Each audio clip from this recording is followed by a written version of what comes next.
Kemudian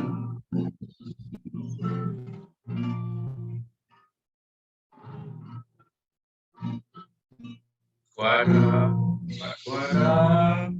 sebagaimana ku ada, berdiri menghadap tatamu Bapa, semua karena anugerah-Mu yang telah selamatkanku. Ku hidup dalam segala kelimpahan, ku layak untuk melayani Tuhan, semua karena anugerah-Mu tercurah bagiku. Besar anugerah-Mu, berlimpah kasih-Mu, semakin hari semakin bertambah. Besar anugerah-Mu, besar anugerah-Mu, berlimpah kasih-Mu, semakin hari semakin bertambah. Besar anugerah-Mu.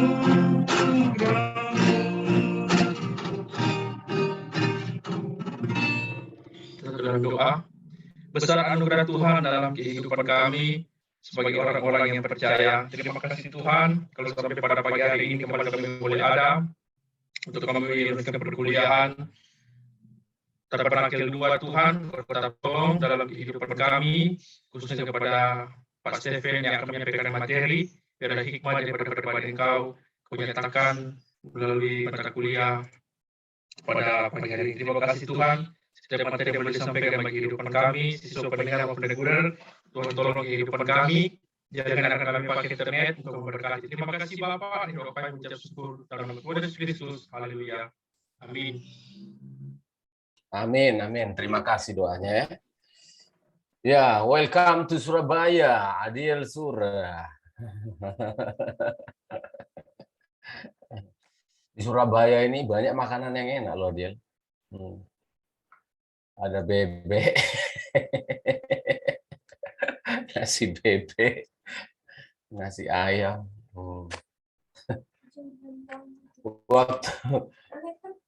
Waktu awal-awal Bapak ke Surabaya ini kaget sekali, katanya gini, ayo makan nasi bebek. Karena di kampung saya istilah itu adalah, nasinya bebek kok dimakan gitu loh. Nasi bebek, nasi ayam. Ini orang Jawa ini gimana ya gitu. Baru saya tahu ternyata istilah itu adalah nasi lauknya bebek. Kalau di kampung saya, nasi babi, nasi bebek, nasi, mohon maaf ya, nasi anjing, ya itu maksudnya makanannya anjing, makanannya bebek. Aduh. Itulah namanya perbedaan kultur ya. Dalam ilmu lintas budaya itu ada yang disebut dengan culture shock. Ya, atau culture trauma gitu ya. Culture shock. Jadi biasanya di mana-mana semua orang harus mengalami culture shock. Ketika kita pindah dari kultur yang satu ke kultur yang lain, menurut penelitian itu 3 bulan. Ya, 3 bulan itu maksimal. 3 bulan maksimal dia akan mengalami culture shock gitu ya. Ya semacam pergumulan kultur gitu ya. Saya sampai harus opname saya di rumah sakit karena memang tidak terbiasa lambungnya orang Batak, orang Sumatera ya. Di sini apalagi di Lempinel waktu itu memang disengaja ya, disengaja pembentukannya itu ya makannya itu memang sengaja diturunkan kualitasnya. Tapi mungkin di sini itu makanan yang bagus ya, tapi di Sumatera itu jadi pergumulan. Nah, ada itu nasi terus dikasih kuah, ada ayam disuir-suir terus dikasih jagung gitu. Nah, itu jadi sop. Di kampung saya itu tidak biasa. Itu mohon maaf yang tumpah-tumpah dari orang gitu loh. Nah, jadi nggak biasa. Loh, kok di sini lauk kok dibikin jagung kok jadi lauk? Di tempat saya itu jagung itu jajanan gitu loh. Dimakan tersendiri, nggak dicampur dengan makan nasi. Itu tersendiri. Dia syok sekali gitu. Lalu kemudian di sini ada kacang merah namanya Brenebon. Kacang merah dicampur daging B2 gitu. Itu tambah syok lagi. Padahal itu sebenarnya makanan mahal dan enak. Tapi di kampung saya itu makanan tersendiri gitu loh. Kalau di sini sambil makan nasi dikasih kacang merah itu, ini aduh Tuhan. Bergumul luar biasa. Makan soto lagi. Soto di sini, soto daging itu, soto Lamongan itu, nasi gitu ya, ada nasinya di mangkok, terus dikasih lauknya gitu, terus dicampur-campur begini. Hampir tumpah saya. Karena nggak biasa, padahal itu enak sekali. Saya sekarang, harus makan soto lah paling nggak sekali sebulan ya. Tapi culture shock-nya itu, ya makan bebek ya diupayakan lah, nggak boleh lagi sering-sering, tapi sekali sebulan gitu, karena itu makanan khas di sini, Adiel ya. Jadi harus dicoba ya. Bisa kalau lagi Pak Lispan lagi sehat, hatinya lagi senang, bisa request lah Pak Lispan, tolonglah nasi bebek Pak.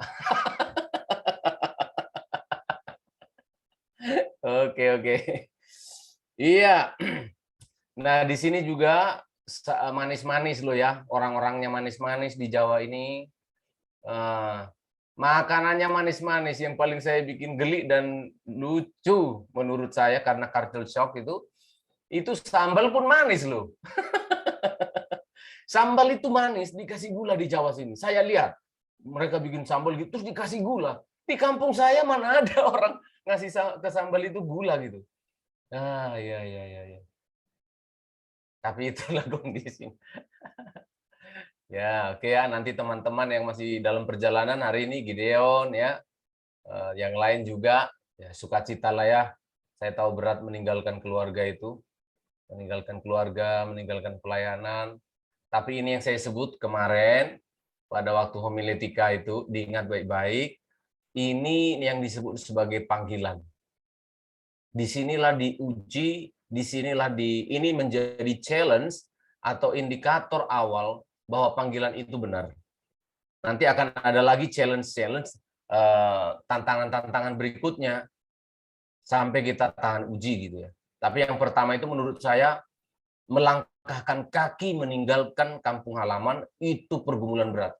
Apalagi waktu kita di bus atau di kapal itu ada lagu-lagu, lagu-lagu Batak.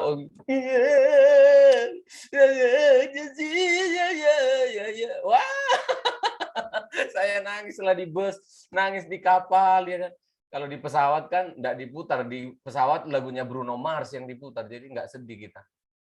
Kalau kalau di kapal, di bus gitu, di bemo, di bus atau di kapal, waduh. Sepanjang jalan kenangan. Aduh. Ya, jadi nangis-nangis terus gitu ya. Oke. Bentar dulu. Bentar ya.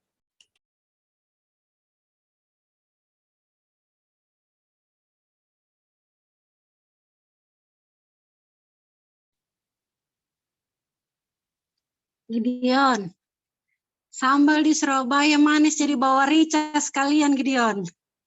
Iya, Mr. Pandi.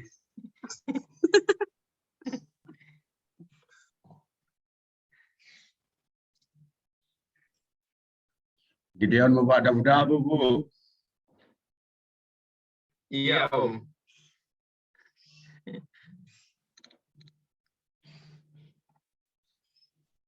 Adiel ini salah satu koper ini makanan.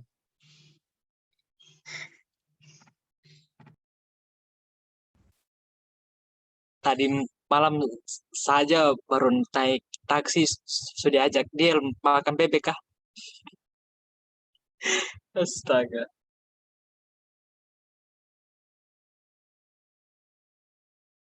Jadi mampir.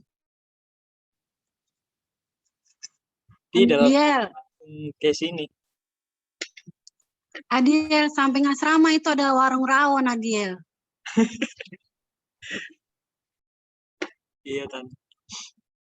Kalau Iya, oke. Nah, kalau di rumah anak-anak muda ini kan nyaman ya, nyaman gitu. Kalau di sini nanti belajar mandiri gitu, mandi sendiri.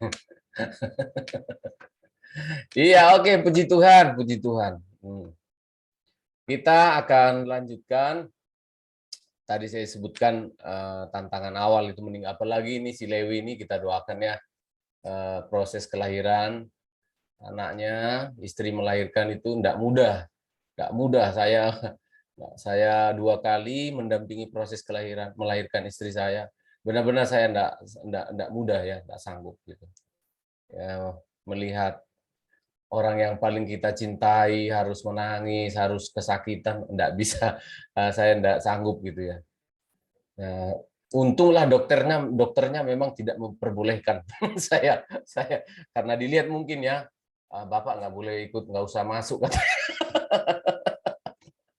Oke. Iya, puji Tuhan. Ya, semua nanti bisa dilalui bersama Tuhan. Kalau ini panggilan Tuhan ya kan. Oke. Nah, sekarang kita akan melanjutkan pertemuan kita. Pada pertemuan yang terakhir, kita sudah menyinggung kesimpulan semacam intisari dari perjalanan tabernakel ini. Ketika kita mau menyebutnya sebagai sebuah teologi, maka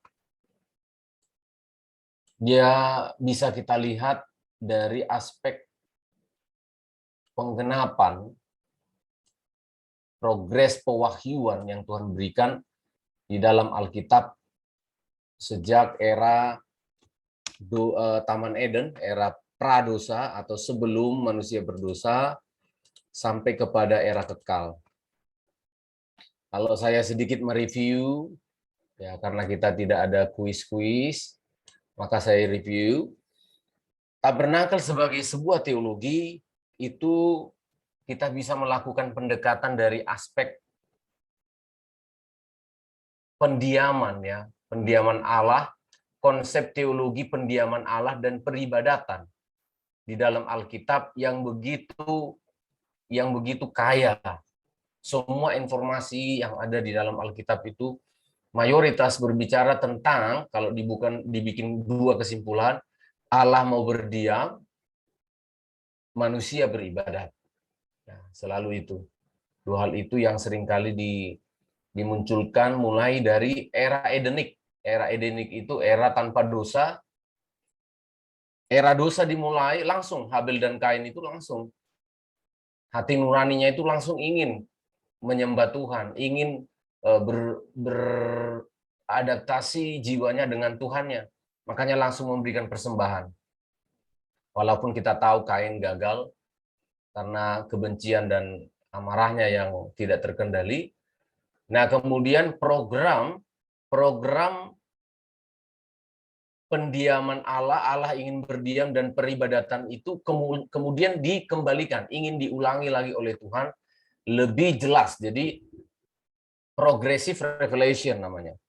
Dalam bentuk pewahyuan yang progresif, semakin jelas, semakin terang benderang dari era ke era sampai nanti pada era kekal.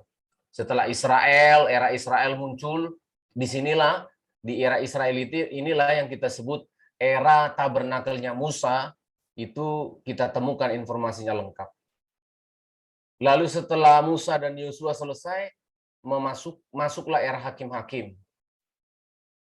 Ya, era hakim-hakim kemudian berakhir, lalu masuklah era para nabi. Ya. Yang sekaligus eranya para nabi ini berada juga saling beririsan sejarahnya dengan era raja-raja. Para raja-raja Israel, Yehuda kerajaan utara dan Yehuda kerajaan selatan, ya. Nah, kemudian di era Yesus sama saja ada bait suci dan umat Allah beribadah di sana. Era gereja saat ini, era kekal itu terbagi menjadi dua. Ya, era kekal yang saya sebutkan terbagi menjadi dua. Yang pertama kita sebut sebagai kerajaan 1000 tahun, bait suci. Nanti di sana itu bait sucinya apa, Pak Steven? Kalau Bapak bilang pendiaman dan peribadatan di kerajaan 1000 tahun, apa bait sucinya? Bait sucinya itu dilukiskan oleh Yesekiel 41 sampai 43. Kita udah bahas minggu lalu. Itu jelas digambarkan di sana bait suci untuk kerajaan 1000 tahun itu seperti yang sudah dinubuatkan Allah kepada Yesekiel dalam penglihatannya dalam bentuk seperti itu. Videonya juga udah saya kasih. Kawan-kawan yang baik hati dari luar negeri sudah membuatkan visualisasinya. Itu tidak mudah, Saudara. Kalau itu dibuat menjadi sebuah proyek itu menghabiskan biaya jutaan rupiah juga itu, ya. Harus ada ahli animasi, harus ada ahli komputer, harus ada yang membuat materinya, ukurannya, harus ada teolog yang mencari dalam Alkitab bentuknya begini. Itu tidak mudah. Tapi kita punya videonya, tugas kalian tolong dilihat itu aja. Orang yang membuatnya itu sangat capek dan lelah, saya tahu. Nah, kita hanya melihat, ayo direnungkan pelan-pelan, tolonglah gitu, ya, supaya kalian paham. Era kekal yang saya maksud ada kekal tapi terbatas 1000 tahun, itu bait suci Yesekiel saya sebut namanya, atau bait suci milenial. Lalu kemudian era kekal yang tak terbatas lagi akan kita lihat nanti di New Jerusalem, di Yerusalem yang baru, di mana kitab Wahyu memberikan informasi bait suci seperti Musa, mezbah seperti Habel, bait suci seperti Salomo, bait suci seperti di Herodes, bait suci seperti Yesekiel tidak ada lagi. Tidak ada lagi. Loh, kok bisa, Pak? Karena Allah sendiri dan anak domba itu menjadi bait sucinya. Jadi ini luar biasa. Konsep teologi pendiaman dan teologi peribadatan ternyata itu adalah identitas dari Allah. Ternyata itu adalah hatinya Tuhan yang tidak bisa disangkal oleh siapapun manusia, teolog di dunia ini. Tidak bisa disangkali. Saya sudah membuatnya seperti ini, lebih ringkas untuk dipahami, supaya kita bisa lebih memahaminya, membuktikan bahwa mempelajari tabernakel itu sangat penting, bahwa tabernakel itu layak disebut sebagai sebuah teologi. Nah, ya. Jadi sudah clear minggu lalu, kita sudah lihat. Hari ini saya coba akan deskripsikan sedikit-sedikit. Kemarin itu bentuk dalam cuplikan. Nah, sekarang kita akan melihat lebih lengkap lagi, ya. Sebentar, hurufnya nggak kelihatan rupanya.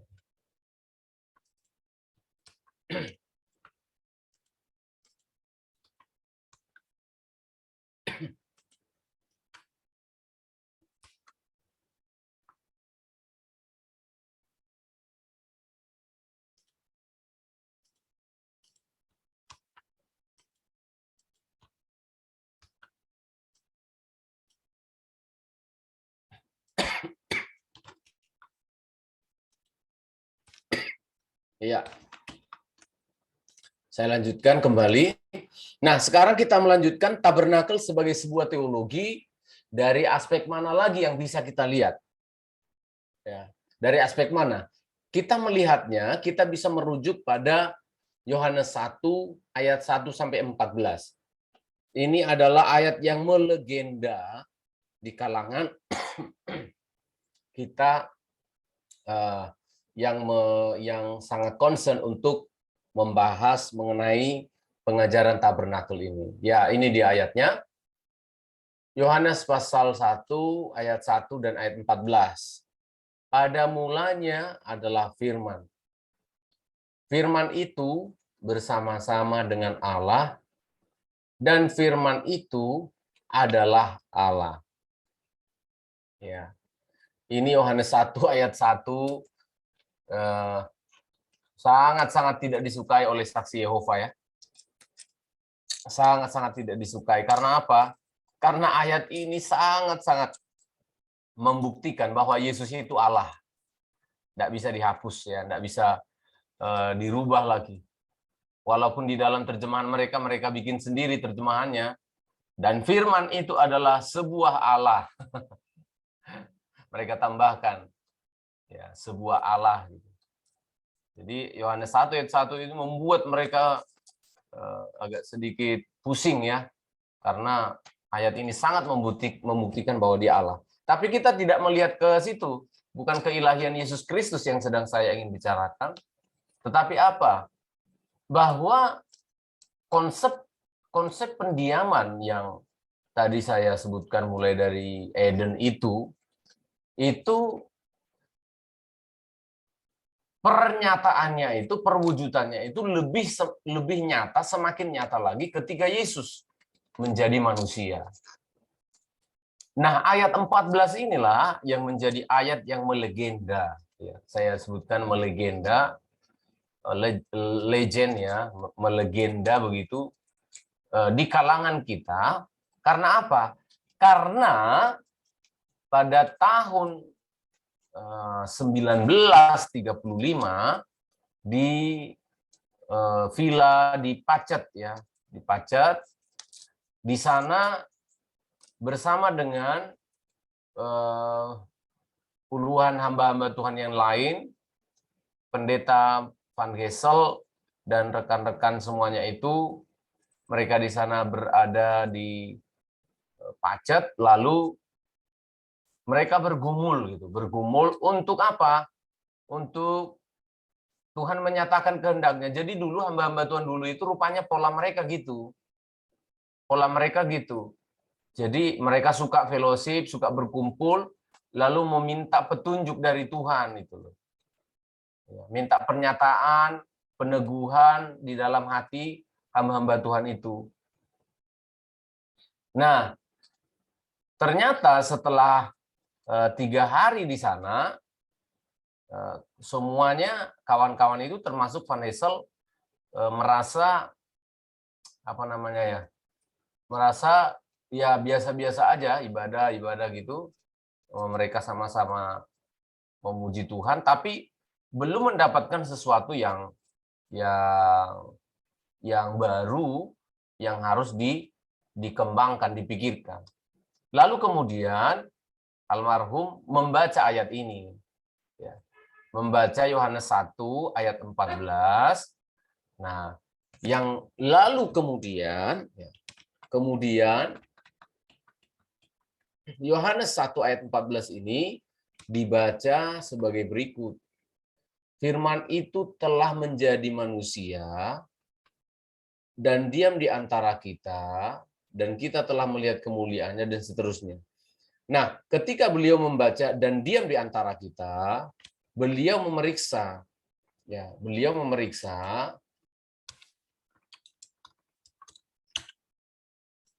dengan seksama. Dalam tentu yang dia periksa adalah beberapa terjemahan ya, beberapa terjemahan dengan kalimat yang berbeda. Ya.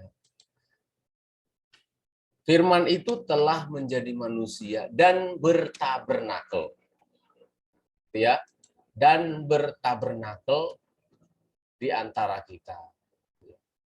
Dwelt among us, ya. Yang kemudian dalam terjemahan, bentar ya, saya lupa terjemahannya waktu itu ya.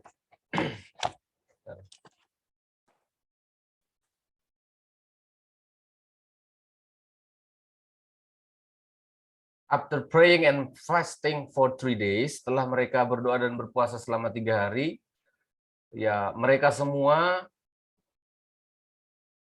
akan kembali ke rumah dan tanpa hasil.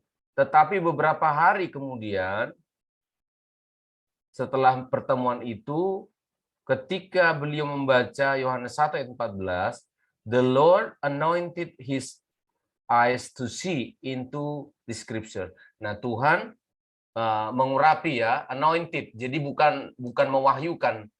Ya, ini yang asli catatan beliau ini. The Lord anointed. Ya, jadi bukan mewahyukan. Kemudian nanti pengikut-pengikutnya, anak buahnya mengatakan diwahyukan. Sebenarnya beliau tidak pernah ngomong begitu ya. The Lord anointed, ya, his eyes. Jadi Tuhan mengurapi matanya, mengurapi dirinya to see into the scripture, untuk melihat ayat itu begini. Yohanes 14. And the word was made flesh and dwelt among us. Ya. Firman itu telah menjadi manusia dan tinggal di antara kita. Nah, itu ayat itu kemudian ketika dia membaca ayat itu, dia melihatnya sebagai terjemahan di dalam bahasa Yunani itu sebagai skenoo. Nah, skenoo itu memang ini ya. Oh, saya tidak bisa tunjukkan ya. Saya tunjukkan aja. Saya ingin memberitahu bahwa beliau itu orang yang suka belajar loh. Belajar bahasa Yunani, bahasa Alkitab gitu. Nah, ini saya tunjukkan ya. Nah, kalau kalian melihat ini, atau saya copy aja, copy paste aja supaya saudara bisa lihat gede. Tak bikin.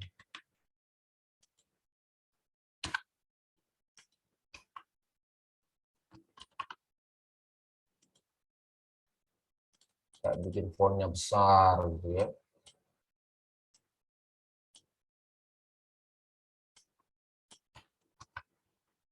Tak kasih warna yang lain.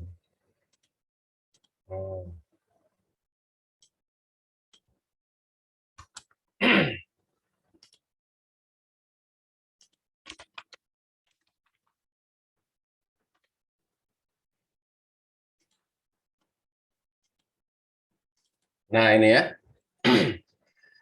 Kai hologos sarke egeneto kai eskenosen. Nah, ini dia.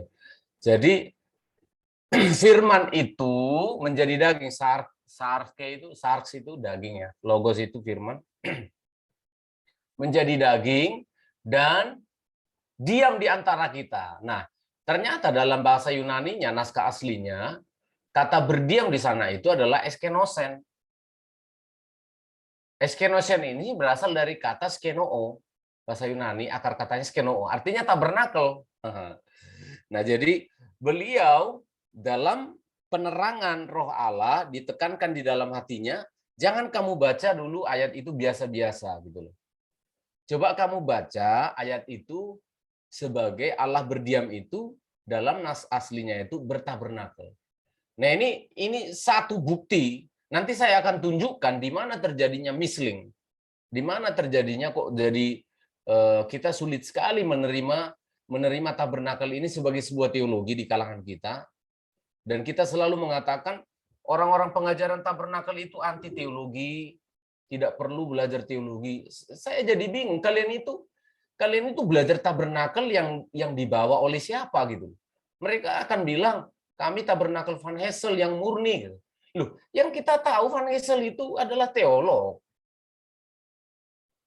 Seorang teolog. Loh, aneh sekali kenapa anak-anak generasi sekarang mengatakan kalau belajar firman Allah itu teologi itu sesat. Nah, berarti mereka kan punya tabernakel sendiri. Jadi kalau mereka bilang mempelajari yang dipelajari Van Hessel, ya saya sangat-sangat meragukan itu. Nanti saya akan jelaskan. Saya meragukan itu semua. Dan kita bisa diperhadapkan. Saya siap traktir di Starbucks juga boleh. Kita ngomong-ngomong siapa saja yang mau bicara, yang tidak terima dan ingin mengkonfirmasi mengenai kebenaran ini. Nah, itu ya. Jadi almarhum kita bisa melihat dari sisi itu, dari sisi tabernakel bisa disebut sebagai teologi karena juga awal-awal didistribusikan di Indonesia itu sudah dimulai dengan langkah-langkah teologi yang mapan.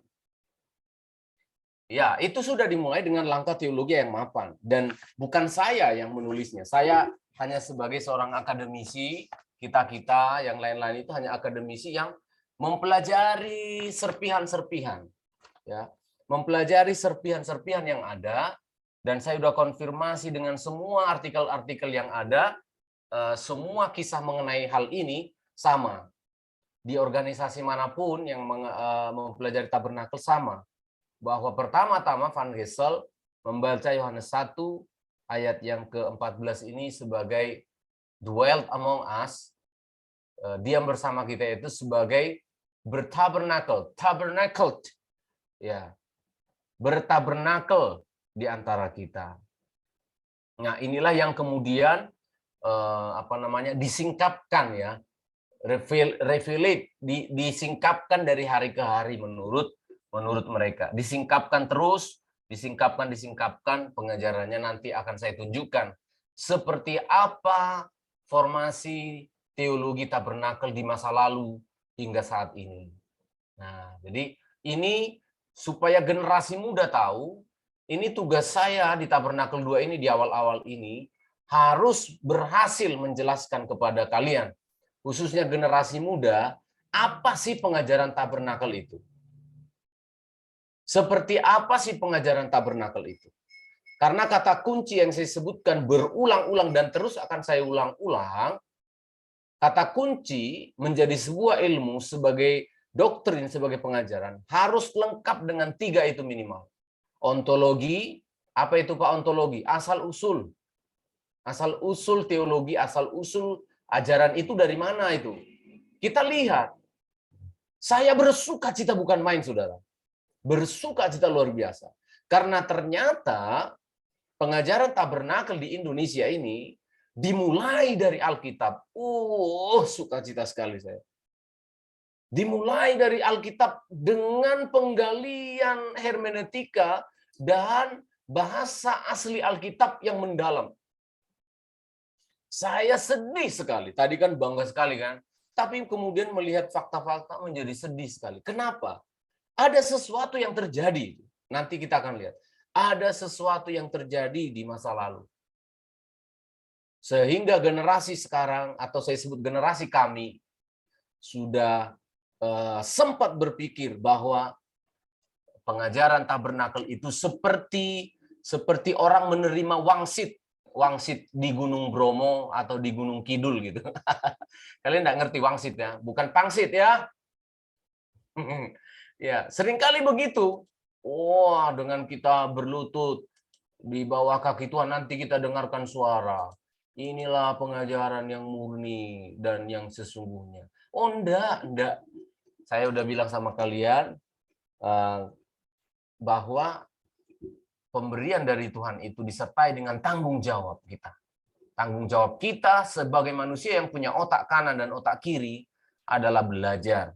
Dan saya menemukan itu. Silakan siapa yang mau membantah, saya traktir minum di Starbucks, minum kopi di Starbucks, kita ngomong-ngomong. Ya.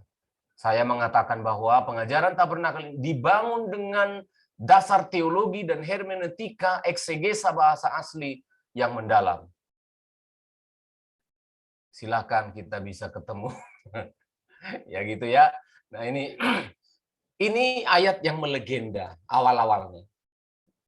Sehingga berdasarkan pemahaman ini merujuk pada Yohanes 1 ayat 1 dan ayat 14 ini tidak bisa tidak memang bahwa pengajaran tabernakel ini perlu didalami lebih jauh karena dia mengandung sebuah teologi yang sangat mendalam.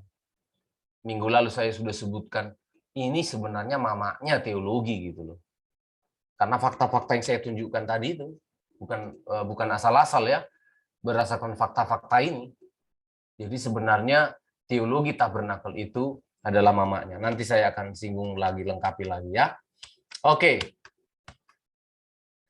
Nah, kemudian dari dua rangkaian nats, ya, dua nats di atas, Yohanes 1 ayat 1 sampai 14, dari dua rangkaian nats yang tadi, ya, terlihatlah jelas bahwa ternyata konsep berdiamnya Allah di tengah-tengah manusia, atau yang sering disebut Immanuel, itu ternyata diwahyukan oleh Allah secara progresif. Progresif itu terus-menerus, tetapi semakin jelas, semakin jelas.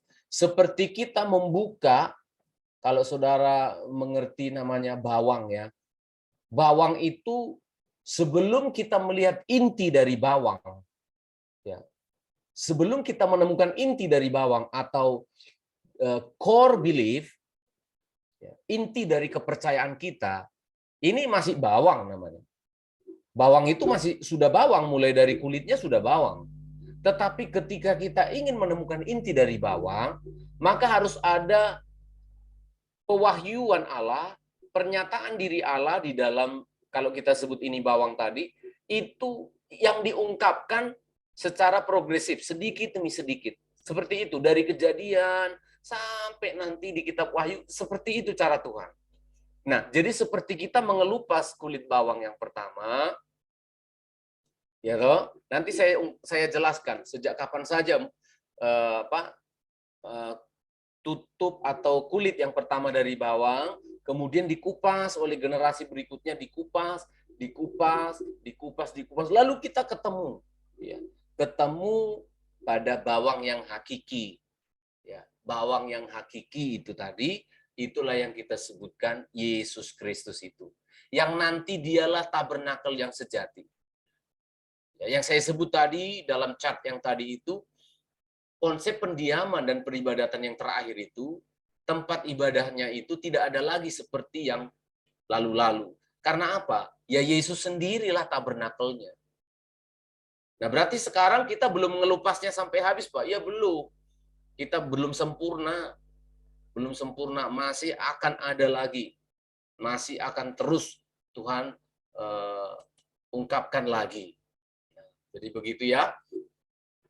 Nah, pewahyuan dari yang progresif dari dalam tabernakel itu tadi, itu diwahyukan secara lebih lengkap dalam diri Yesus. Dalam diri Yesus yang datang di tengah umatnya dengan mengambil rupa sebagai manusia. Filipi 2 ayat 6-7, yang walaupun dalam rupa Allah, tidak menganggap kesetaraan dengan Allah itu sebagai milik yang harus dipertahankan. Melainkan telah mengosongkan dirinya sendiri dan mengambil rupa seorang hamba dan menjadi sama dengan manusia. Ya, gitu ya. Itu sebabnya bait suci Herodes itu dihancurkan. Bait suci Herodes dihancurkan karena murid-murid bangga-bangga. Wah, lihat itu. Megah ya, bagusnya ya bait suci itu ya. Yesus bilang, roboh itu. Nanti rata semua loh itu. Karena bukan itu tabernakel yang sejati, bukan tabernakelnya Musa, bukan tabernakelnya siapa Zerubabel, bukan tabernakel Herodes, bukan. Tabernakel yang sejati itu adalah Allah sendiri. Nah, ya. Jadi terus diungkapkan. Diungkapkan dari tiap generasi ke generasi. Nah, kemudian setelah Yesus, kemudian progres pewahyuan mengenai prinsip pendiaman dan ibadah itu sekarang lewat gereja. Sekarang lewat gereja. Karena Israel menolak, ya. Israel menolak Yesus Kristus yang Immanuel, yang berdiam di antara mereka. Mereka lebih mengagungkan, lebih memilih bait suci. Ketika Yesus mengatakan, robohkan bait suci ini, aku bangun dalam 3 hari. Marah mereka, ngawur aja sampean itu. Nenek moyang kami membangun ini puluhan tahun. Kamu bilang 3 hari. Nah, sebenarnya yang Yesus ingin katakan itu adalah dirinya. Dirinya yang mau mati untuk mereka gitu loh. Tapi memang kehendak Tuhan dan sejarah telah membuktikan bahwa Israel menolak. Dengan Israel menolak Yesus Kristus, maka itu menjadi keberuntungan, kekayaan lah saya sebut. Kekayaan bagi gereja. Karena pada akhirnya gereja dimasukkan, gereja dihisapkan di dalam program Allah itu. Saya tidak jenuh-jenuh, saya akan coba lagi memunculkan ya, sebentar.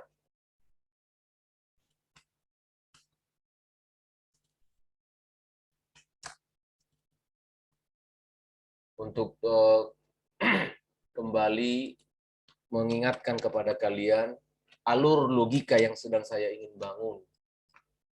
Yang sedang saya ingin bangun terhadap cara berpikir kalian.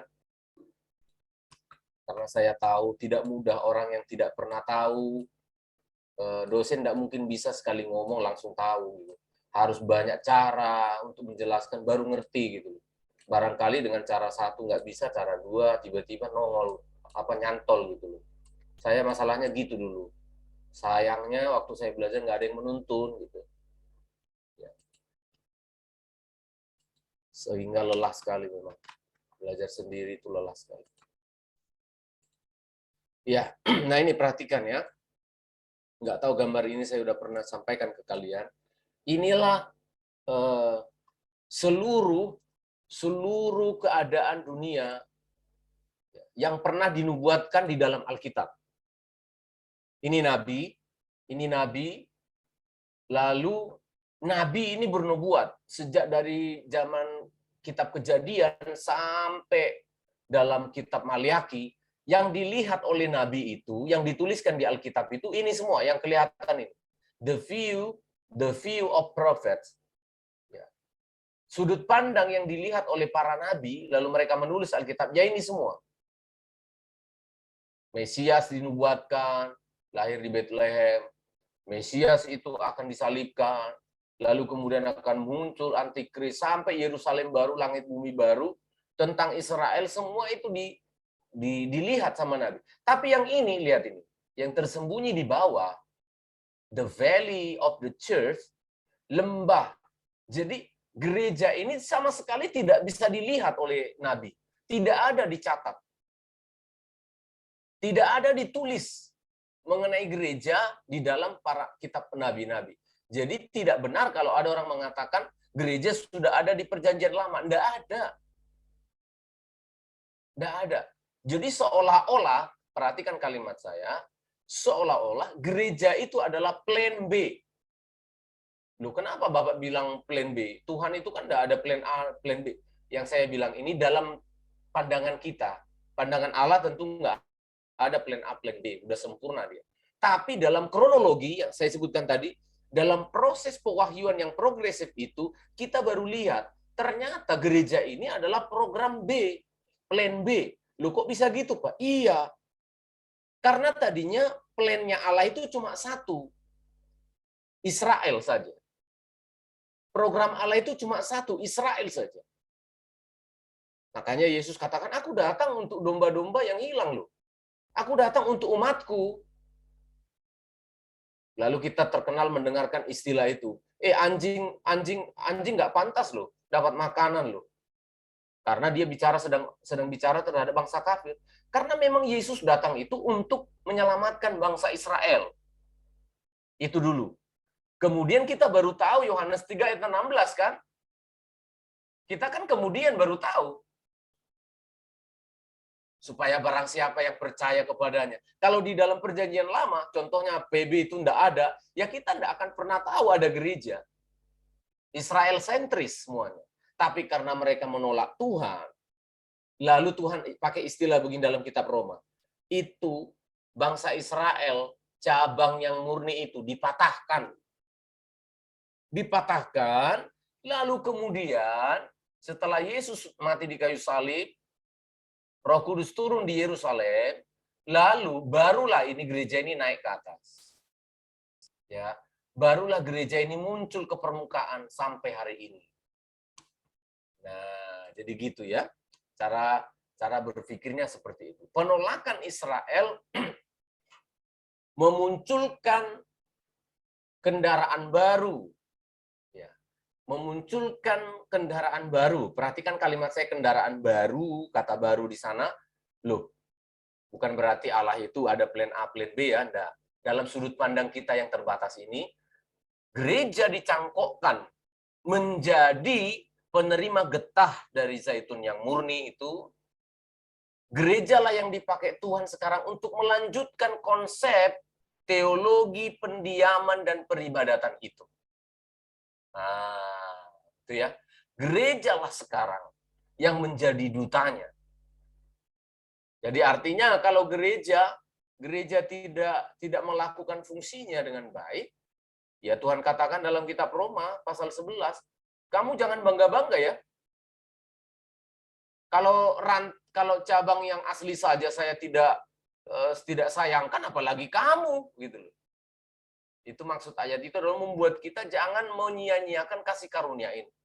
Jangan menyia-nyiakan kesempatan ini.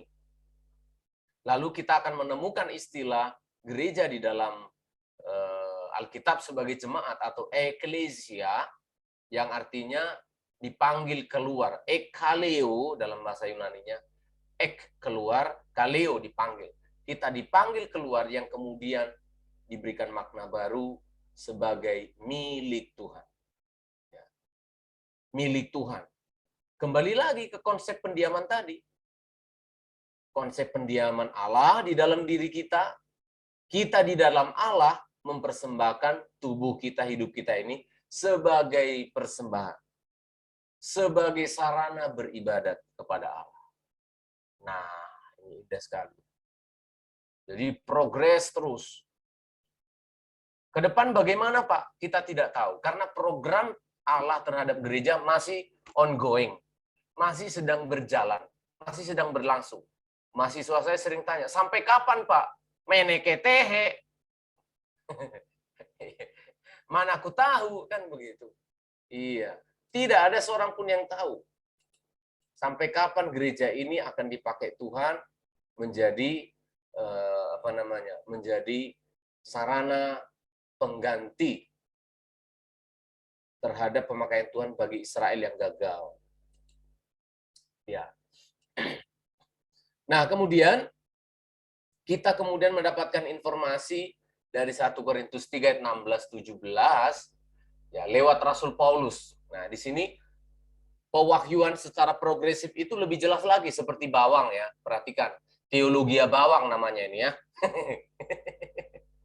Ya, teologia bawang yang sedang saya sampaikan ini. Ya. Jadi dibuka ya di melalui Taman Eden konsep pendiaman dan konsep peribadatan. Saya ulang lagi enggak apa-apa. Ya. Di Taman Eden kulit pertama bawang itu dibuka, ya. Lalu manusia jatuh dalam dosa, kita dapatkan kulit bawang kedua mengenai pendiaman Allah, kerinduannya diam bersama manusia dan manusia harus beribadat kepada Allah dibuka, ya toh. Lalu kemudian nggak cukup sampai di situ, ternyata manusia semakin jahat. Tuhan membinasakan dunia dengan air bah. Bukan air orang Batak ya, bah, bagaimana pula kau bah, bukan. Air bah itu. Lalu kemudian Tuhan memilih, saya singkat ini, Tuhan memilih Abraham, lalu keturunannya bernama Israel. Itu adalah kulit bawang yang berikutnya. Wahyu Allah, teologi tabernakel itu diungkapkan lagi di sana. Dibuka. Lalu ada yang disebut dengan Musa, yang diminta Allah membuat tabernakel Musa. Gitu ya. Jadi sudah dibahas itu di tabernakel 1. Jadi saya ingin mengatakan pengajaran tabernakel ini sebenarnya bukan hanya tabernakel Musa gitu loh maksud saya sebenarnya. Tabernakel Musa itu menjadi stressing point-nya ya. Menjadi titik tolak langkah kita melangkah untuk melihat teologi yang lengkap ya. Tetapi teologi tabernakel jangan hanya sebatas teologi tabernakelnya Musa. Lalu dibuka lagi era hakim-hakim, era nabi, raja-raja, era Yesus, era gereja, era kekal dibagi dua, kerajaan 1000 tahun dan Yerusalem yang baru. Dibuka. Tapi yang sekarang sedang kita jalani itu era gereja. Ya. Kita berada pada sebuah era gereja yang kemudian kita tahu lewat ungkapan Rasul Paulus. Kita baca 1 Korintus 3:16 sampai 17. Tidak tahukah kamu? Berarti banyak yang tidak tahu. Ya, perhatikan ya. Saya sedang membaca ayat ini dengan cara hermeneutika, diagnosa, pengamatan ya. Tidak tahukah kamu? Berarti waktu itu banyak yang tidak tahu atau pura-pura tidak tahu. Ya, khususnya jemaat di Korintus ya. Loh, kamu ini loh, tidak tahukah kalian bahwa kamu itu adalah bait Allah? Ya, karena memang ada banyak orang Kristen waktu itu tidak tahu atau sengaja tidak tahu. Sehingga mereka menajiskan dirinya. Di Korintus itu bahkan ada, mohon maaf, ada yang sampai bersetubuh dengan istri bapaknya. Seorang anak laki-laki gitu bersetubuh dengan istri bapaknya. Itu mengerikan. Mereka berselisih, mereka berzina, mabuk-mabukan dan sebagainya. Rasul Paulus bilang, lu. Kita inilah tabernakel itu. Jangan menangisi supaya Tuhan kembalikan tabernakel atau bait suci. Maksudnya jangan kita hanya memikirkan bahwa tabernakel itu adalah yang di Yerusalem. Gedung itu, bangunan itu. Enggak. Sehingga kalau kita berpikiran bahwa gedung itulah tabernakel, maka kamu akan melakukan sesuka hatimu, hidupmu. Paulus meningkatkan lagi, dibuka lagi kan. Kulit bawang yang berikutnya dibuka lagi. Ternyata enggak gitu loh. Konsep pengajaran tabernakel itu bukan hanya fisik loh. Ternyata pengajaran tabernakel itu mengena pada kehidupan kita manusia. Makanya nanti kita akan temukan dokumen-dokumen, artikel itu, para hamba Tuhan itu mengupayakan untuk membuat susunan tabernakel itu berdasarkan organ tubuh manusia. Itu ya. Ada yang kemudian coba untuk mengembangkan pemikiran bahwa pengajaran tabernakel itu tidak boleh berhenti hanya secara fisik. Akhirnya beberapa hamba Tuhan itu mencoba ya, walaupun ada sisi baik, ada sisi kritisnya yang saya soroti, tetapi mereka berdasarkan pengertian ini, lihat ya, berdasarkan pengertian bahwa kita ini adalah bait suci, bahwa kita ini adalah tabernakelnya Allah, berdiam. Tadi sudah saya sebut, almarhum Van Gessel mengatakan kalau sudah ketemu kata berdiam mengenai bait suci, itu tabernakel. Itu tidak salah secara teologis. Ya, penafsiran yang terakhir dalam hermeneutika, penafsiran umum, penafsiran teologis. Bertabernakel di dalam kamu. Kamulah tabernakelnya. Itu. Maka dibuatlah di Ikhtisar, kalau Salem nanti sudah siap, bisa membagikannya ke kalian ya. Lalu kita menemukan hamba-hamba Tuhan di masa lalu itu mencoba merenungkan, menggumulkan, ya tapi memang sayangnya hanya jadi sebuah ikhtisar ya. Penjelasan mengapa bisa begitu tidak ada. Ya. Lalu mereka melukiskan sebuah tubuh manusia, lalu di dalam tubuh manusia itu ada organ-organ tubuh manusia, lalu dihubungkan secara teologis dengan perabotan-perabotan yang ada di tabernakel. Ya, dihubungkan. Kalau hati itu terkena kemana itu? Kalau usus 12 jari, kalau yang saya ingat ya, usus 12 jari itu terkena kepada meja roti sajian. Karena ada 12 ketul roti di atasnya. Ya, dia mana dia?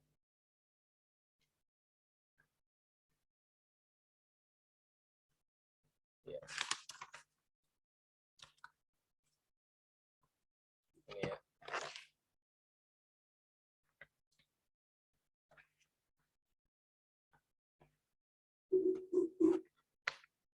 Ya ini. Ya ini tubuh tubuh manusia. Kalau kalian sudah punya naskahnya nanti bisa lihat ya. Ya, itu otak besar itu kena pada pintu kemah. Ya, tiangnya 5. Lengan, ya karena ada 2 lengan, 2 di kerub itu.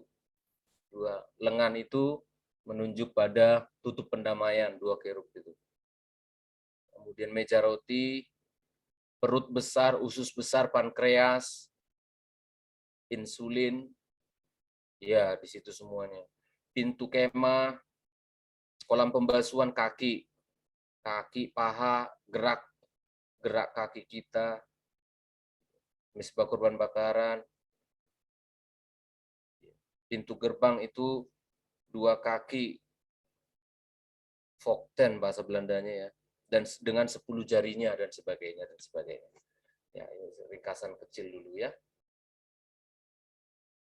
Manusia dan jabatan-jabatannya juga dikenakan kepada tabernakel manusia gitu ya, tabernakel insani. Ya.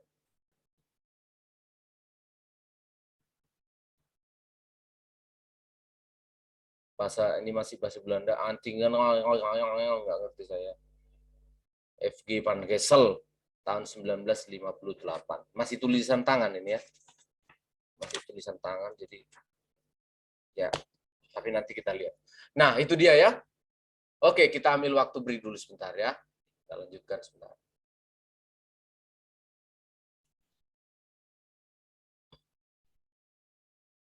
Ya, ini tadi sudah saya singgung mengenai progres berikutnya Kerajaan 1000 tahun dan mengenai pendiaman Allah dan bait suci yang kekal.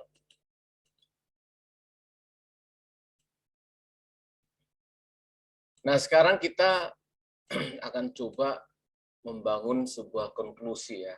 Dari progres pewahyuan tadi, kita kemudian menarik kesimpulan. Dengan demikian, dari kekekalan hingga kekekalan, konsep peribadatan dan pendiaman Allah menjadi isu teologis yang paling sentral di dalam Alkitab. Itu yang kita lihat. Dari hasil pengamatan kita yang sudah kita gali dalam 2 hari ini, maka kita tiba pada sebuah kesimpulan, tabernakel sebagai sebuah teologi, itu berarti konsep berdiamnya Allah dan peribadatan, itulah yang kemudian kita satukan menjadi sebuah terminologi atau istilah, yaitu konsep teologi tabernakel. Sehingga ketika belajar apa itu teologi tabernakel, maka dari konsep ini mulai kita berjalan. Dari konsep pendiaman dan konsep peribadatan ini kita bergerak. Karena keseluruhan informasi dari Alkitab mengenai peribadatan, mengenai Allah berdiam, itu berceceran, saya sebut. Berceceran informasinya di setiap era dan di kitab-kitab yang ada di dalam Alkitab. Jadi sudah clear, tabernakel sebagai sebuah teologi, kita sudah selesai bahwa konsep teologi tabernakel itu merupakan sebuah keniscayaan, ya, sebuah kemutlakan yang ada, ya harus ada di dalam pembelajaran kita. Ketika kita mau belajar tentang Allah ya, belajar teologi. Satu lagi yang terakhir yang ingin saya sampaikan untuk tabernakel sebagai sebuah teologi, mengapa perlu kita pelajari tabernakel ini ya, karena Roma 15 ayat 4 sebagai aksiologi untuk praktek di dalam kehidupan umat Tuhan dalam mempelajari teologi ini, maka semua yang ditulis dahulu, entahkah itu Kejadian sampai kitab-kitab berikutnya, itu ditulis untuk menjadi pelajaran bagi kita. Perhatikan ya, menjadi pelajaran rohani bagi kita.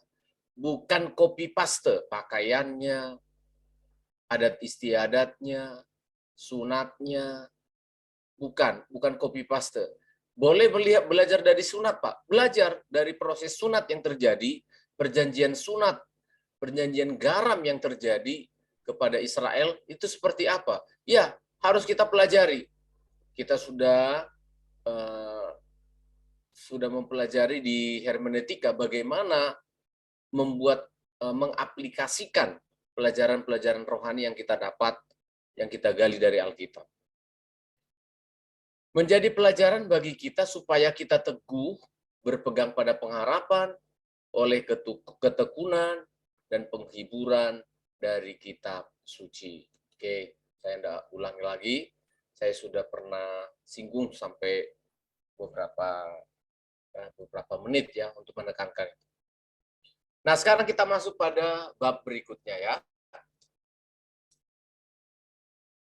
Jadi tabernakel sebagai sebuah teologi, kita udah jelaskan panjang lebar ya. Yang pertama, berdasarkan terminologi teologi itu sendiri. Arti kata teologi dari dua kata, theos dan logos. Dan kemudian yang kedua, berdasarkan pewahyuan yang progresif. Saya ringkaskan dulu bab-bab yang lalu. Berdasarkan pewahyuan yang progresif dari Allah, berdasarkan konsep pendiaman Allah dan peribadatan umatnya. Sudah clear. Nah, sekarang kita masuk bab berikutnya. Teologi tabernakel sebagai sebuah tanggung jawab. Ini ya, tolong dicatat.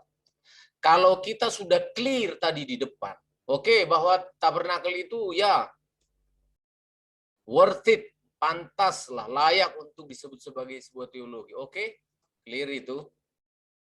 Bagi yang masih kurang clear, bisa ajak saya minum di warung kopi, kita ngobrol-ngobrol lagi, bisa itu. Ya, tadi Ibu Stefani Apono mengingatkan si Adiel, di sebelahnya Salim itu ada rawon nguling katanya. Boleh juga diajak di sana ya. Ya, oke, sudah clear. Nah, tapi ingat baik-baik. Jangan bangga dulu gitu. Puji Tuhan, pengajaran tabernakel kami ini pantas, layak disebut sebagai sebuah teologi. Oke, tapi ingat, teologi tabernakel itu harus dibangun. Ya, tadi itu kan masih dasarnya, dia menjadi sebuah teologi, dasar-dasarnya saya kasih tahu. Nah, sekarang, bangunan teologi tabernakel itu harus terbangun dengan tanggung jawab. Ya. Dengan tanggung jawab dalam buku saya yang di tangan kalian diktat itu. Teologi tabernakel itu adalah sebuah tanggung jawab. Nah, kalau dia adalah sebuah tanggung jawab kita bersama ya, maka diperlukan pengertian seperti ini. Ya. Diperlukan pengertian-pengertian seperti ini. Meskipun ya, perhatikan ya, saya mau terbuka jujur mengatakan apa adanya ya, di dunia teologi itu begini. Kalau tabernakel itu sudah memasuki ranah teologi, maka artinya orang-orang yang menganutnya juga harus siap gitu loh. Maka saya sebutkan fakta begini.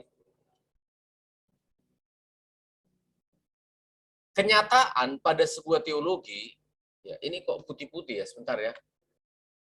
Kok warnanya nggak jelas gitu ya. Kok berubah ya, padahal template-nya nggak gini. Waktu saya menggumulkannya di bawah kaki Tuhan itu. Permisi Pak, tulisan putih tidak bisa kami baca Pak. Ya itu dia Pak, ini yang sedang saya rubah Pak. Oh ya, makasih. Makanya saya heran juga, ada roh apa yang merubah warna-warna ini ya. Padahal saya bikinnya itu seingat saya warna lain gitu. Tiba-tiba jadi putih semua. Gitu.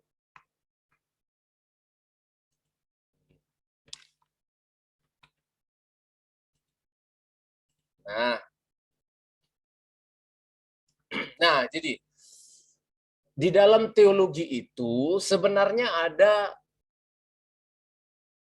kenyataan seperti ini Bapak Ibu ya, saudara-saudara adik-adik ya.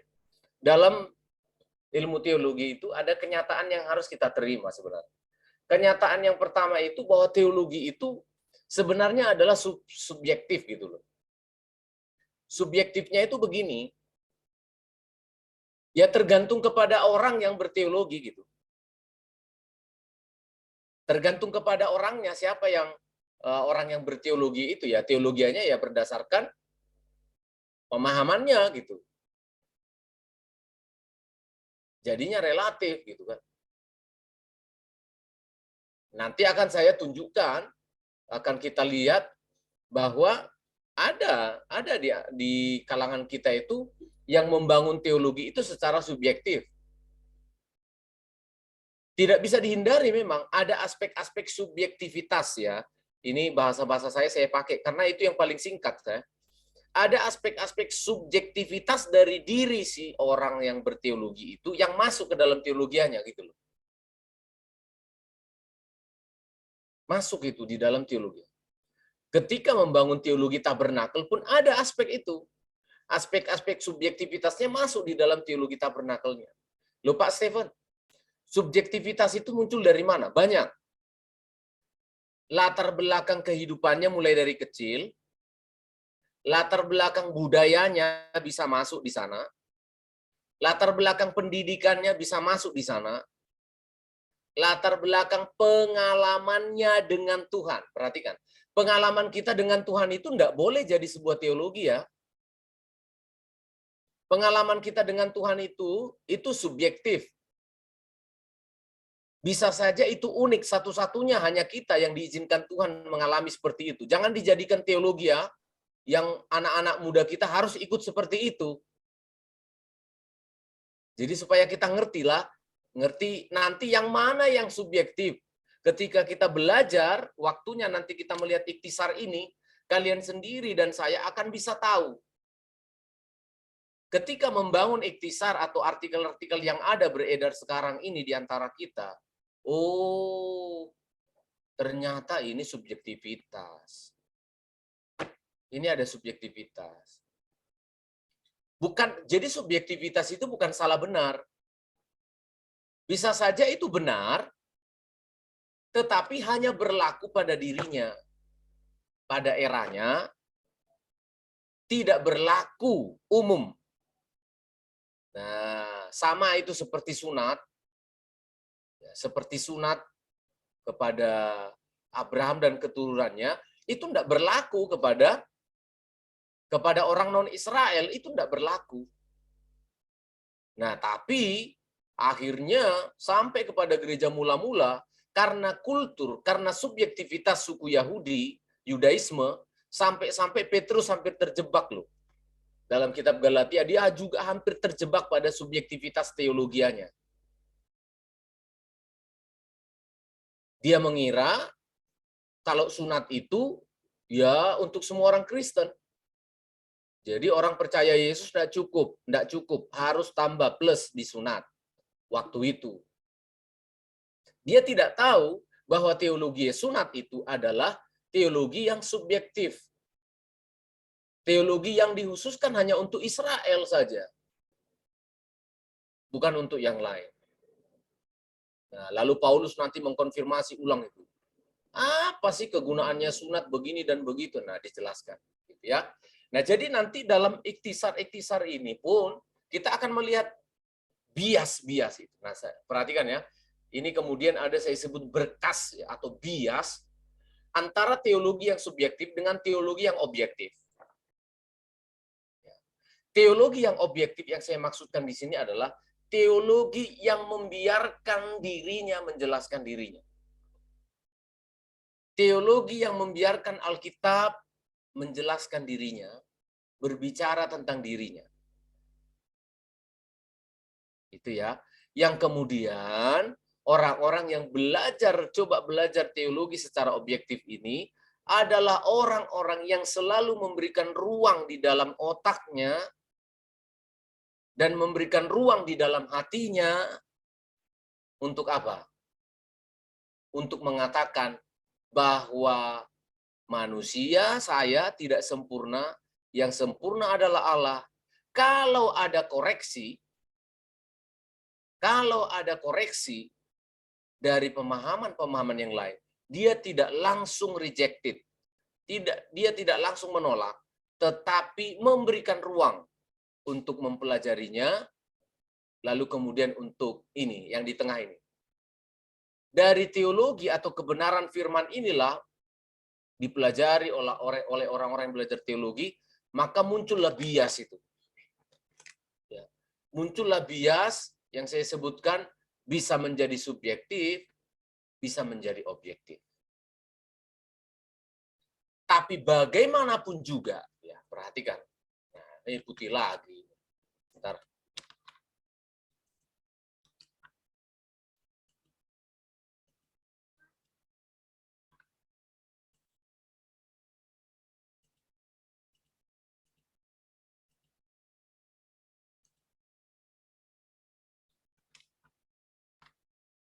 Ya, bagaimanapun juga,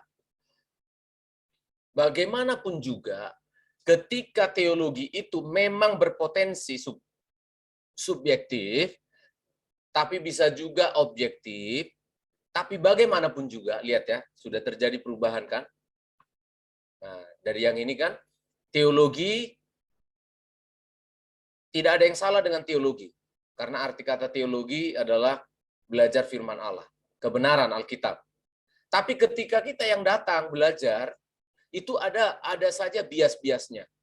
Karena kita dari kecil budayanya ya, atau pendidikannya di mana, pengalaman-pengalaman hidupnya, penderitaan dan sebagainya, bisa dia menjadi, ya dalam ilmu listrik itu disebut sebagai induksi ya, dia bisa mempengaruhi teologi kita. Nah, tetapi walaupun demikian, ini yang mau saya giring. Walaupun demikian, tetap teologi itu harus bertanggung jawab. Itu yang penting sebenarnya. Mau teologi itu dibangun, ada berkas-berkas subjektivitas, ada objektivitas, tapi yang paling penting adalah teologi harus bertanggung jawab. Yang repot itu kan begini, ketika ada orang mengajukan teologianya, katakanlah begini, meja roti sajian itu terkena kepada kitab Roma atau kitab Efesus begitu. Lalu kemudian si Kurnia bertanya, loh, apa landasan epistemologinya? Nah, mungkin Kurnia enggak usah ngomong gitu, keren banget. Kalau ngomong, loh, apa dasarnya Bapak mengatakan kalau meja roti sajian itu terkena kepada kitab Efesus? Seorang yang mau bertanggung jawab pasti ngomongnya begini. Mari kita belajar, Pak. Mari kita lihat. Ini cara saya mengamatinya, menggalinya. Itu tanggung jawab. Tapi yang berbahaya itu, yang tidak bertanggung jawab, yang begini sikapnya. Ketika dia mengatakan, teologi saya objektif. Pakai bahasa yang sekarang saja. Teologi tabernakel saya murni. Ini adalah carang anggur yang paling murni, paling benar. Ajaran yang sesuai dengan kehendak Tuhan. Firman yang dijelaskan dengan ayat, menerangkan ayat. Ini firman kebenaran sesuai dengan kehendak Tuhan. Saya bikin aja panjang sekali dia ngomong kan. Saya bilang satulah, objektif, oke. Tadi kan panjang, firman kebenaran, firman yang murni, firmannya. Saya bilang objektif, sudah. Panjang kali pun ngomongnya. Nah, itu kalimatnya. Bisa saja orang mengatakan begitu. Teologi saya objektif. Nah, tetapi ketika kita challenge, loh Pak, kok Bapak bisa mengatakan Injil Matius, Markus, Lukas itu ada di pintu gerbang, terkena pintu gerbang tabernakel?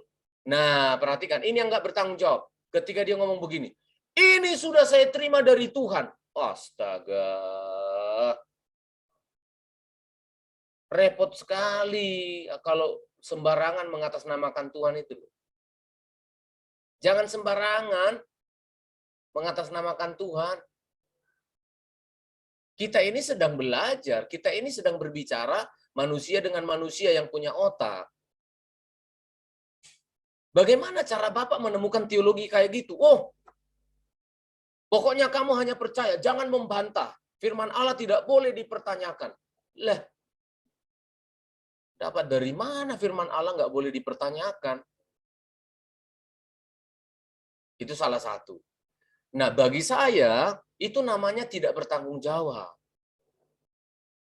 Jadi saya rindu generasi ke depan ketika saudara berkata, pengajaran tabernakel ini adalah sebuah pengajaran yang besar. Loh, kok bisa besar, Pak? Kamu jelaskan dong.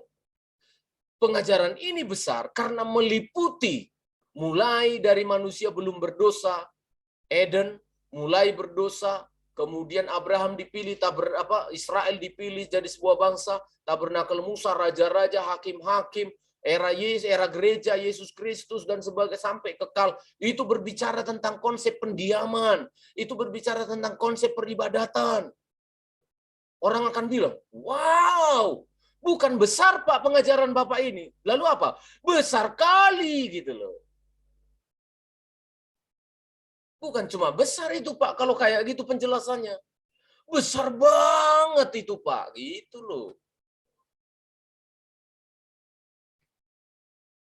Nah, harus bertanggung jawab. Ketika kita membangun teologi yang mungkin ada berkas atau bias subjektivitas di sana, ada bias-bias itu muncul, bias-bias dari bahasa, dari suku Batak, suku Jawa, ya. Ya, selamat jalan, Gideon. Bukan selamat jalan ke rumah Bapak lo ya. Wah, ini. Selamat jalan ketemu di Surabaya. Itu loh. Adiel langsung ketawa aja. Ya, hati-hati di jalan ya. Sampai ketemu. Oke, ketika kita harus membangun teologi yang subjektif itu tadi pun harus bertanggung jawab. Nah, ketika kita dimintai pertanggungjawaban, contoh ini ya, kita membangun teologi subjektif gitu ya, kita bikin-bikin gitu. Ketika kita dimintai tanggung jawab, lalu kita berada pada satu titik memang salah, seorang teolognya itu harus berani berkata begini, iya, saya keliru. Oh iya, saya kurang. Ya, gitu ya. Nanti akan kita temukan di sini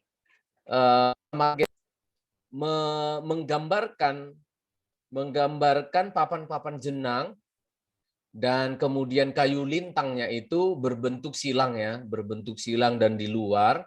Nah, tapi kemudian beliau sudah meninggal, tapi ketika Om Paulus Budiono berangkat ke Belanda, kemudian Om Paulus menjelaskan mengenai kebenaran Alkitab seperti yang sudah kalian pelajari di semester yang lalu, ketika menjelaskan kayu lintang yang di tengah-tengahnya atau bahasa Belandanya itu menusuk, ya, tembus dari ujung sini ujung sana. Om Paulus menjelaskan, lalu Tante Totes dan penatua-penatua di sana bisa memahami. Oh iya. Nah, itu bagus gitu. Iya kan? Karena memang itu bukan ilham dari Tuhan kok. Ya, saya ulangi, bukan ilham dari Tuhan. Ilham dari Tuhan itu adalah kepada penulis Alkitab untuk menulis 66 kitab yang diterima Van Hessel itu menurut pengakuan beliau itu adalah anointed, pengurapan. Ya, beliau diterangi hatinya, tetapi karena perhatikan, karena masih di dalam tubuh yang lemah. Yang kedua, di dalam pengetahuan otak dan pikiran yang terbatas dan banyak hal. Ya, mungkin tidak sampai dilihat ke bahasa Ibraninya waktu itu ya. Akhirnya terjadi kekeliruan. Beliau sudah dipanggil Tuhan, tidak mungkin kita konfirmasi. Tetap luar besar yang ada di Belanda sudah mengakuinya. Iya. Terima kasih Pak Paulus Kuasun, Pak Budiono. Ya. Jadi gitu. Sungguhan bisa kalian tanya Pak Paulus Budiono ketika beliau ke Belanda itu gitu. Nah, ini baru saya bilang seorang teolog. Ini baru seorang yang membangun teologi berdasarkan kebenaran. Yang ini tadi. Ini baru orang yang membangun teologinya berdasarkan kebenaran. Ketika dia bias ke subjektif, tapi kemudian ditanya orang, di-challenge orang, dia bisa mengatakan, terima kasih loh. Iya ya, kok bisa lewat waktu itu ya? Kok bisa saya nggak kepikiran gitu ya? Wah, ini bagus ini. Ini bagus. Hamba Tuhan kayak gini yang dicari-cari Tuhan. Ya, karena kita memang bukan Tuhan. Kita bisa keliru di sana-sini. Penulis Alkitab yang menerima wahyu tidak keliru. Tapi kita yang menerima pengurapan dari Tuhan, ini dia nih. Kadangkala keakuannya kita itu yang menonjol. Kadangkala kita dituntun memberi hidup, dituntun Roh Kudus. Kadangkala begini karena kelemahan, sakit, dan sebagainya. Bisa banyak mempengaruhi. Tapi intinya adalah harus bertanggung jawab. Nah, perhatikan ya. Harus bertanggung jawab. Pak Stephen, lalu bagaimana supaya kita bisa bertanggung jawab? Tanggung jawab itu aspek-aspek saja, apa saja yang harus diperhatikan. Nah ini, saya sedikit mengulangi tanggung jawab sebagai tabernakel, sebagai sebuah keilmuan ya. Sebuah teologi tidak bisa lepas dari ontologi, epistemologi, dan aksiologi. Oleh sebab itu, perhatikan, bentuk-bentuk tanggung jawab kita yang saya maksudkan di sini. Yang pertama, diperlukan tanggung jawab hadirnya sumber daya manusia atau SDM yang mau dan mampu. Beberapa waktu yang lalu saya udah dorong lagi. Ayo, kalian sudah mau, tapi saya ragu kemampuan kalian. Bukan saya merendahkan kalian ya, tapi karena saya berpikir akademis. Kalian sudah mau, hatinya baik, semua mau belajar. Tapi saya ragu. Untuk bisa seperti yang ini tadi, bisa menjelaskan secara bertanggung jawab. Lulus dari Salim tidak cukup, Dek. Lulus dari Salim tidak cukup.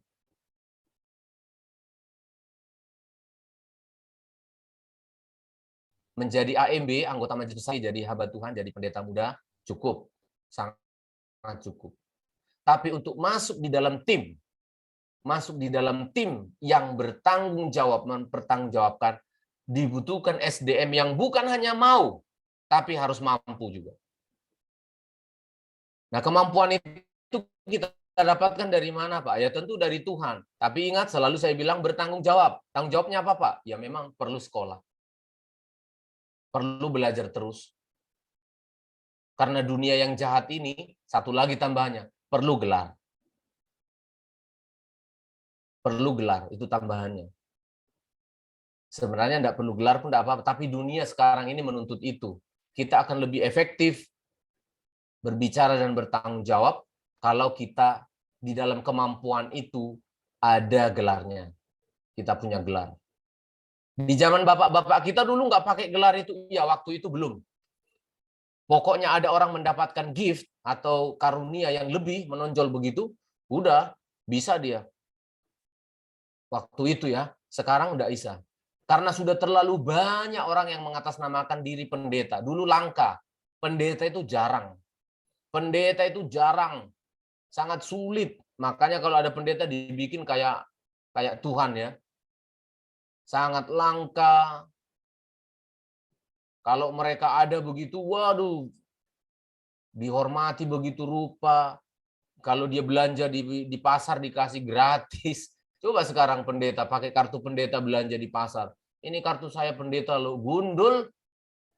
Ini saya beli ini sayur bukan pakai kartu. Iya, diusir ya. Nggak bisa. Dulu bisa. Itu kesaksian pendeta-pendeta yang lama ya. Mereka mau bangun gereja katanya nunjukin kartu apa? Nunjukin kartu pendeta, itu toko bangunan itu kasih potongan yang sangat lumayan. Sekarang coba bikin, saya mau bangun gereja Pak, ini kartu pendeta saya. Dilempar ke tong sampah ya. Enggak laku.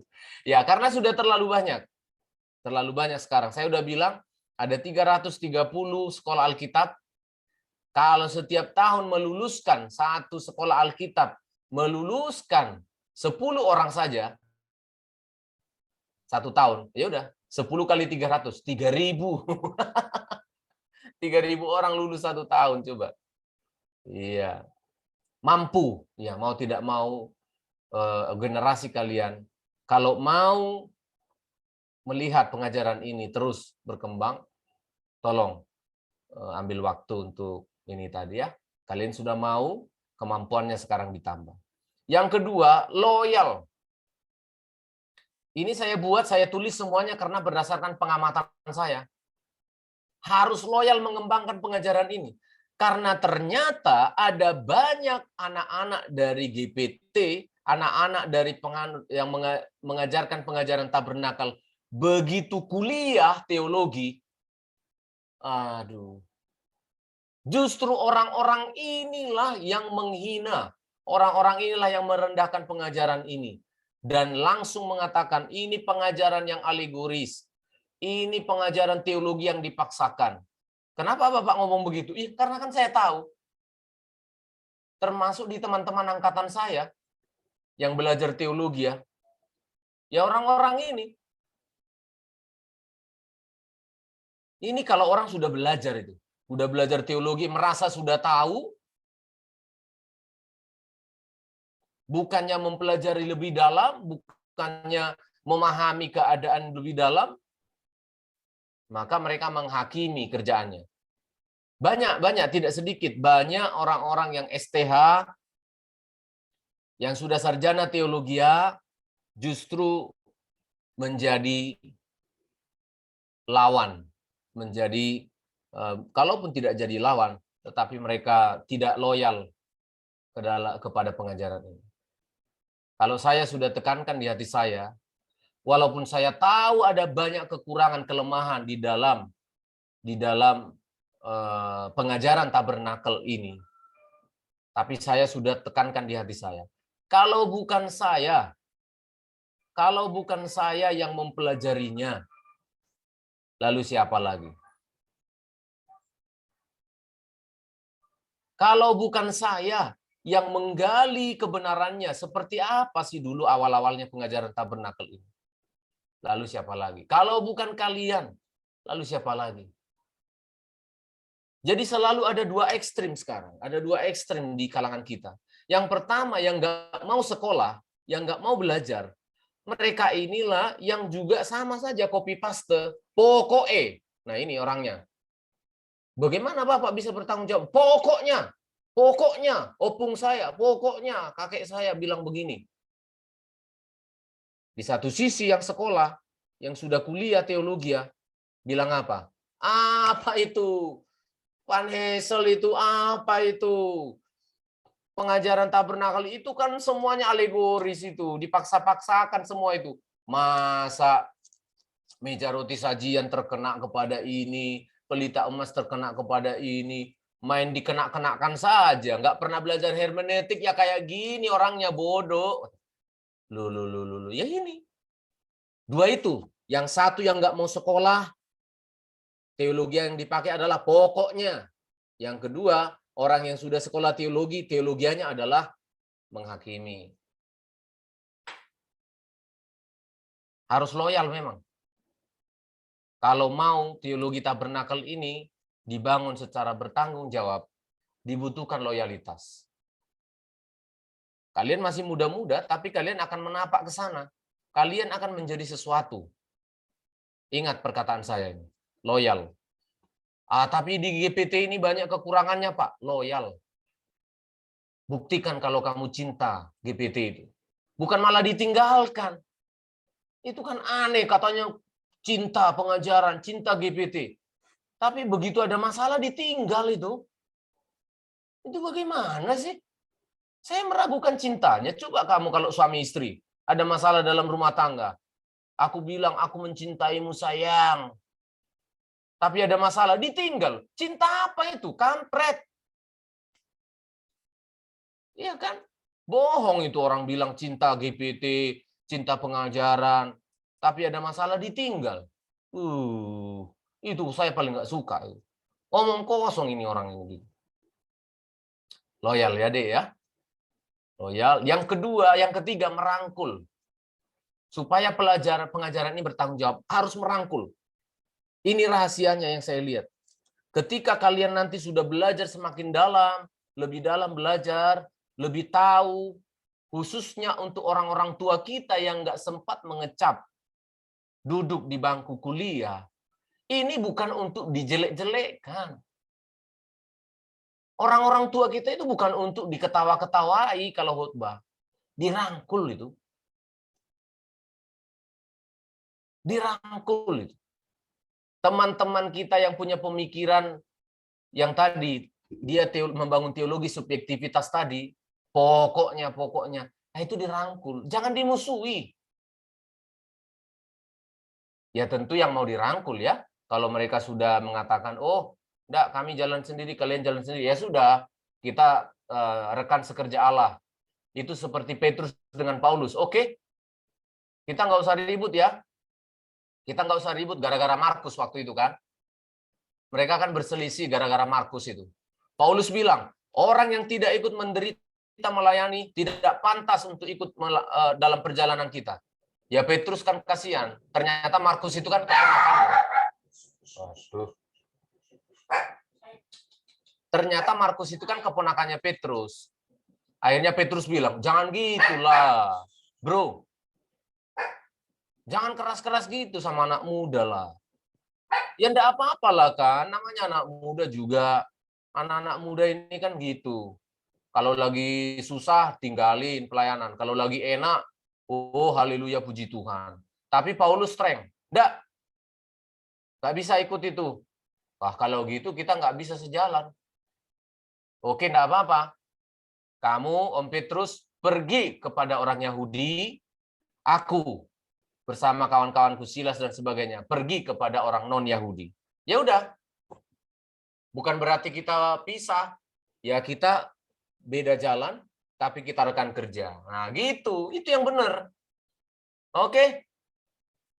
Saya tidak di GPT lagi, tapi saya cinta pengajaran. Oke, enggak apa-apa. Jalan. Nah, itu ya. Indah kok kalau kita mengerti pengertian ini. Kemudian yang berikutnya, tanggung jawab ini bisa kita emban kalau kita mau mengedukasi. Memuridkan, itu penting. Kata kuncinya adalah memuridkan. Banyak orang mendidik orang itu copy paste. Copy paste. Kamu nggak usah banyak tanya, pokoknya ikuti aja. Nah, di sini dia. Harus mengedukasi. Itu sebabnya, itu sudah kita mulai di sinode kita. Kemarin diklat untuk menjadi pendeta, didiklat. Untuk menjadi gembala sidang, didiklat. Hari ini masih diklat mereka. Hari ini mereka sedang belajar organisasi dan ADART ya. Ada belasan para gembala-gembala yang baru didiklat. Itu edukasi. Tujuannya apa sih? Allah, kita sudah jadi hamba Tuhan.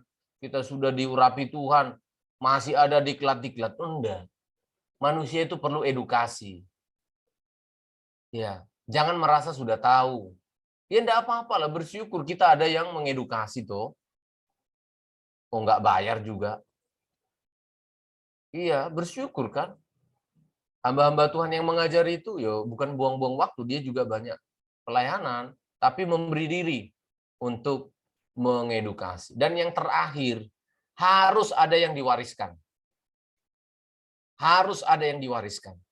Itu yang saya sebut beberapa waktu yang lalu, kita harus mewariskan beberapa buku-buku yang harus dipelajari supaya tidak multitafsir, supaya anak cucu kita mengetahui prosesnya ya. Nah, sebelum saya akhiri kelas kita, saya ingin berbicara tentang ini ya. Bangunan teologi tabernakel supaya nanti kita kan mau membangun teologi yang bertanggung jawab.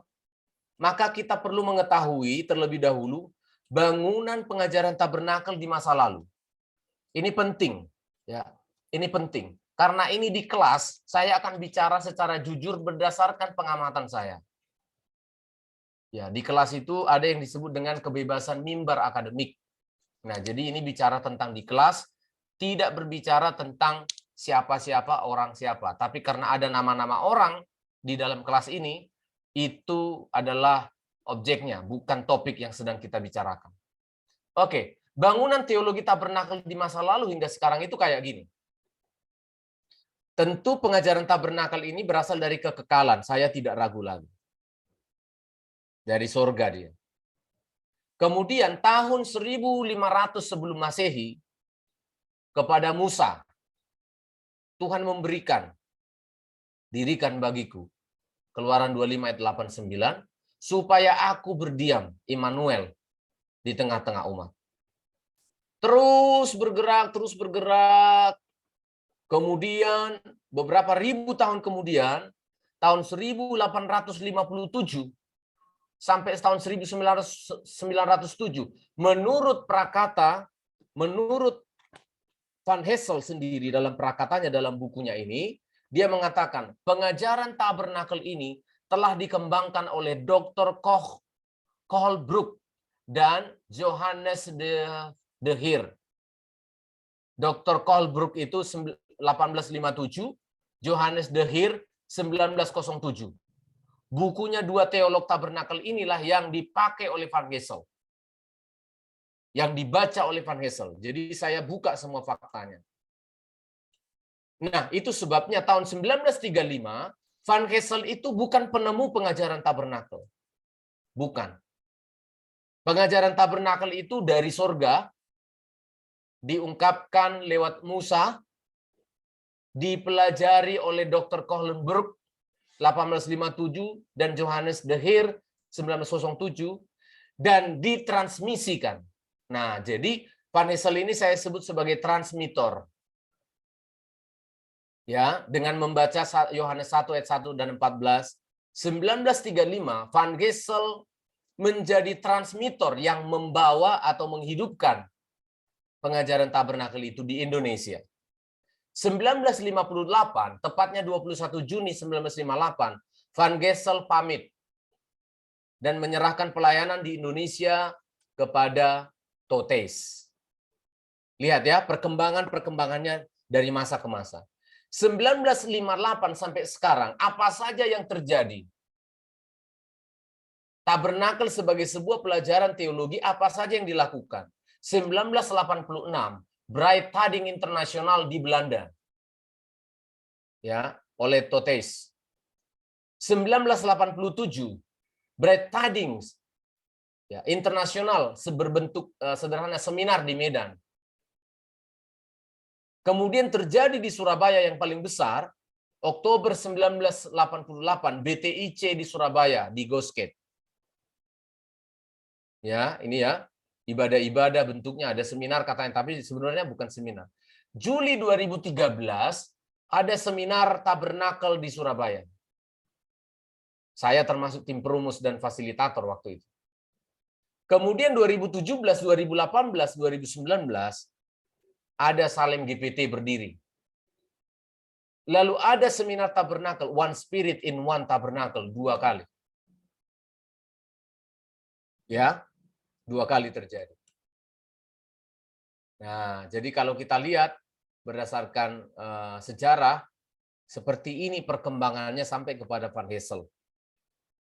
Ya, beliau dulu karyawan di pabrik di Cepu, kemudian ketemu dengan hamba Tuhan, lalu dia berjemaat, lalu ternyata Van Hessel tidak sepaham dengan ajaran Pentakosta yang lain, akhirnya dia bersama dengan pendeta H.C. Sendok 1952 keluar dan mendirikan gereja Bethel Injil Sepenuh dan sekolah Alkitabnya, lalu dia mendirikan gereja dan sekolah Alkitab di Surabaya. Pengajaran ini menyebar cepat ke provinsi lain di Indonesia. Di antara muridnya di sekolah Alkitab tersebut terdapat seorang bernama Pendeta Inju Wono. Oke ya, minggu depan kita masuk kepada orang-orang ini.